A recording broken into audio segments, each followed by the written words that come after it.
Last week, the Energy Secretary issued a waiver for India to get oil, Russian oils during this energy crisis. Yes. Have you spoken to President about it? What's the idea behind this? Have I spoken to the president about it? Yeah. Yes, I have spoken to the president about it. And the president and the Secretary of Treasury and the whole national security team came to this decision because our allies in India, as you know, Lalit, have been good actors and have previously stopped buying sanctioned Russian oil. So as we work to appease this temporary gap of oil supply around the world because of the Iranians, we have temporarily permitted them to accept that Russian oil. And this Russian oil was already at sea. It was already out on the water. So this short-term measure, we don't believe it will provide significant financial benefit to the Russian government at this time. I have one more question about Pakistan. You know, Pakistan is a neighbor of Iran, and Pakistan is also an ally of U.S. President has been praising a lot about the field marshal. Is Pakistan providing any kind of support in this war against Iran?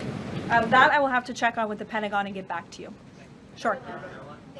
The president said yesterday that President Putin told him he wanted to be helpful in the Middle East. The Kremlin put out a statement where Putin said, quote, "I would like to reaffirm our unwavering support for Tehran and our solidarity with Iranian friends."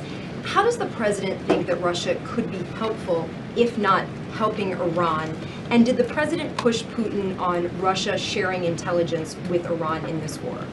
The president and his special envoy Witkoff have both said that, of course, they've sent a message to Russia that if that was taking place, it's not something they would be happy with, and they hope that it is not taking place. As for further details about the discussions between these two leaders, I'll leave it to the president to divulge any more of that conversation, but he did confirm it yesterday and provided you with a little bit of the background and his view and his perspective, as he always does.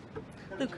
Regarding the missile strike on the Iranian school, how long does the administration expect that investigation to take, and will the White House or the Department of Defense release a full report of its findings once the investigation is complete? The Department of War will do that. The investigation continues, and as the president said yesterday at his press conference, he will accept the conclusion of that investigation, whatever it may be.